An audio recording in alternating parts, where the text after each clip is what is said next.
ஆகும்.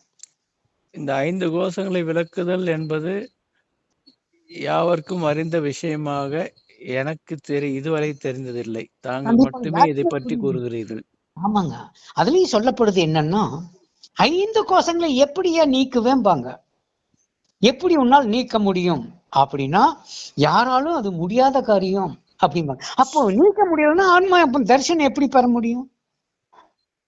அதற்குத்தான் நான் உங்களுக்கு முதல்ல கொடுக்கிறேன். உங்களை உட்கார வச்சு அன்னமய கோஷத்தை விளக்கும் பொழுதுதான் இந்த அன்னமய கோஷமாகிய தூள உடலுக்குள் சூட்சுமமாய் சக்கரங்கள் 5 சக்கரங்கள் 6வது ஆக்ஞா சக்கரம் இருக்கிறது. இந்த அன்னமய கோஷத்துக்குள் இருக்கக்கூடிய அந்த பிரம்மதண்டம் என்கின்ற அந்த முதுகுந்தண்டிலேதான் இந்த சக்கரங்கள் நிறைந்திருக்கிறது. இந்த சக்கரத்தில் மூலாதார சக்கரத்தில் தான் குண்டலினிங்கிற ஆத்ம சக்தி மறைந்திருக்கிறது. அப்ப இந்த ஆத்ம சக்தியை மேலே கொண்டு வர வேண்டுமானால் அன்னமய கோஷம் என்கின்ற தூள உடல் விளக்கப்பட வேண்டும். அன்னமய கோஷமாகிய தூள உடல் விலகியவுடன் இந்த குண்டலினி விழிப்புறுகிறது. அப்பொழுது ஆதார சக்கரங்கள் தென்படுகிறது. அந்த ஒவ்வொரு ஆதாரமும் அடைபட்டு இருக்கிறது.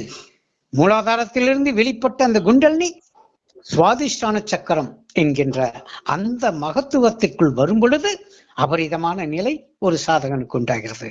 அந்த சக்கரத்தை திறந்து அதிலிருந்து மேல் சக்கரம் மணிப்பூரக சக்கரம், அந்த சக்கரத்திற்குள் இந்த குண்டலினி பாய்கிறது. இந்த மணிப்பூரக சக்கரம் கடந்து அடுத்ததாக அநாகத சக்கரம். இந்த ஒவ்வொரு சக்கரத்திற்கும் பீஜா மந்திரங்கள் இருக்கிறது, வர்ணங்கள் இருக்கிறது, ஒளிகள் இருக்கிறது, நாதங்கள் இருக்கிறது. அநாகத துவனி என்று சொல்வார்கள். அநாகத சக்கரம் குண்டலினி வந்ததுமே காது மடல்களுக்குள் நாதம் கிளம்பும். அது 10 விதமான நாதங்களை தரும். நான் ஏற்கனவே கூறியிருக்கேன். சங்குநாதம், மணியோசை, அலையோசை, வளையோசை, மத்தளம், பேரிகை, யாழ், புல்லாங்குழல், வண்டினோசை, இப்படி பலவிதமான ஓசைகள் கேட்கும். இந்த அநாகத தளம் கடந்து விசுத்தி சக்கரத்திற்குள் இந்த குண்டலினி பாயும் பொழுது ஆகாசத்தன்மை, ஆகாயத்தின் அம்சத்தில், இந்த ஆகாயத்தில் என்னவெல்லாம் நிறைந்திருக்கிறது என்ற தோற்றம் வரும்.